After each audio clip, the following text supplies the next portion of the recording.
looks as though he's on a wire sliding down. Oh, the helicopter will pull them out if they land in the water. He's going to. He's going to go down in the water. Oh, yeah. There's the other one behind us.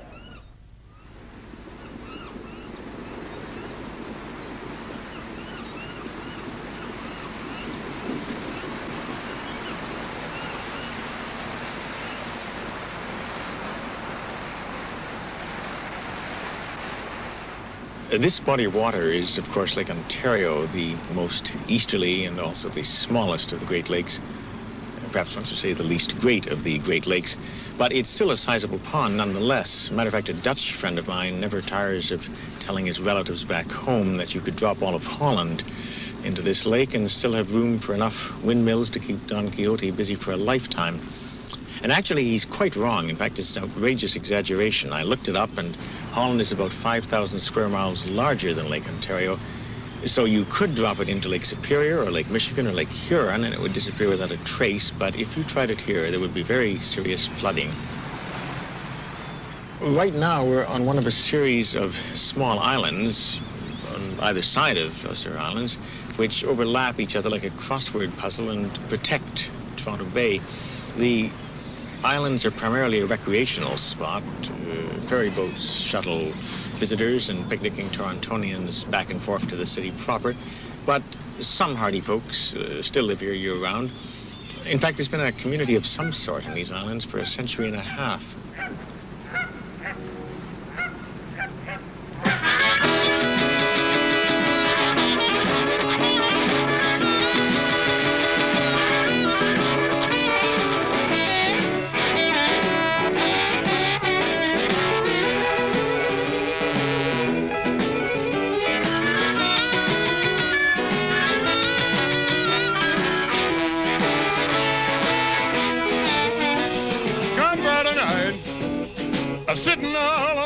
This may sound like a chance encounter at an Ozark Mountain wedding between Claudio Monteverde and a jug band, but it is actually a celebration called the Mariposa Folk Festival, which is held on Toronto Islands every summer.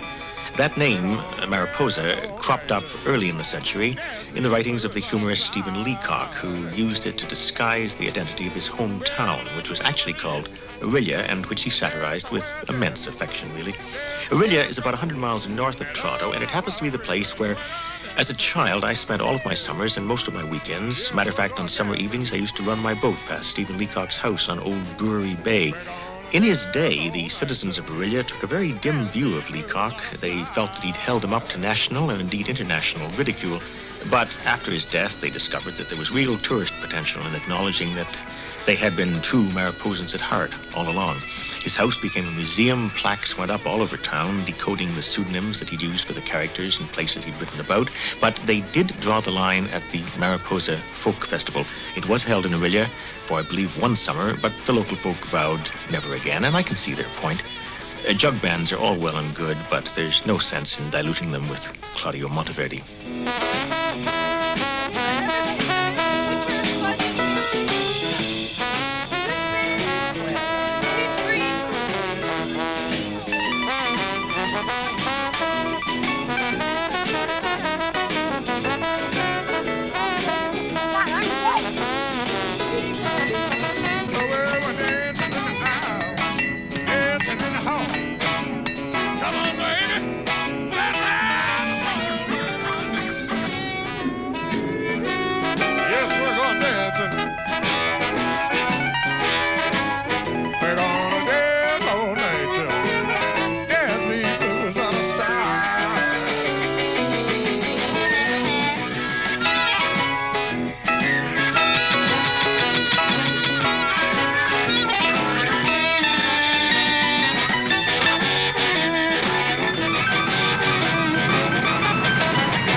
Toronto is also a deep-sea port. That may seem strange in view of the fact that we're more than 700 miles uplake and upriver from the Atlantic Ocean. But in 1959, the St. Lawrence Seaway was completed, and it brought ocean-going freighters to Toronto, as well as to Cleveland and Detroit and Chicago and all the other Great Lake port cities.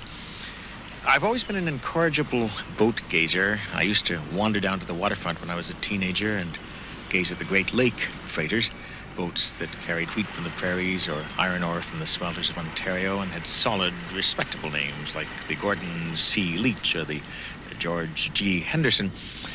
And I can still remember how exciting it was when, for the first time, I could prowl the waterfront and encounter ships that brought Volkswagens from Germany or TV sets from Japan and had names like the Wolfgang Russ or the Munashima Maru. But I dare say the good folk of Hamburg or Yokohama would be every bit as impressed with the Henderson or the Leach.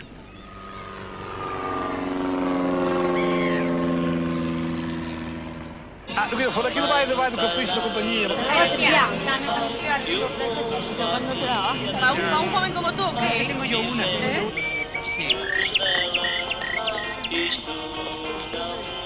By the time the St. Lawrence Seaway was completed, Toronto had already become international in another way. At the end of the Second World War, there was a great migration to Canada from all over the world, but particularly from Europe and Asia, and a good percentage of those immigrants opted for Toronto. And the result was that the city, whose population had, until that time, been predominantly Anglo-Saxon, underwent a profound sea change demographically.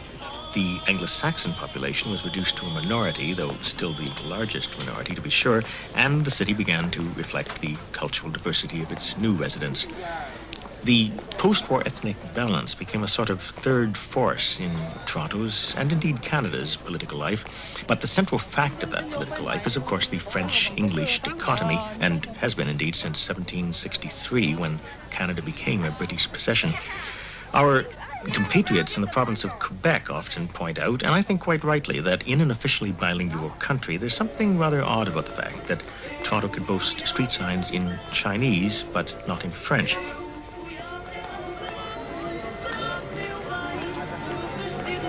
Actually, the first European to set foot on the site of Toronto was a French explorer named Etienne Brulé.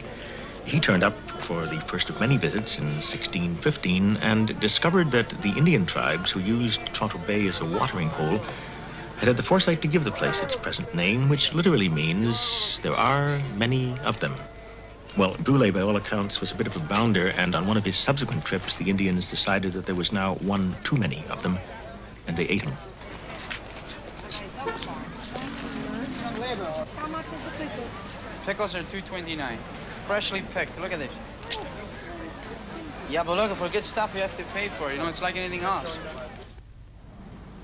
Toronto incorporates 5 boroughs, which form a sort of satellite network around the original city. We're in the borough of North York at the moment. It's the largest of the 5. It's home to about 500,000 people, and it's also home to some rather remarkable public buildings. I think it's my favorite area of the city. Well, it is, by far, as a matter of fact. I live downtown, but I keep a studio just a few blocks from where we are now. I somehow seem to think better out here. And I think what attracts me to it is that it has a certain anonymity, a sort of improbable Brasilia-like quality. It seems to offer something of the tensionless atmosphere of one of those capital cities that are deliberately located off the mainstream and where the only business is the business of government. Cities like Ottawa in Canada, Canberra in Australia, I should think. In the 50s and 60s, this whole area just seemed to spring spontaneously from the soil. I can remember when all of this was farmland. I know that it's fashionable to downgrade suburbia these days. The rush back to city centre with all its sooty renovated row houses is all the rage, of course. But this, I think, represents the North American suburban dream at its very best. And I love it.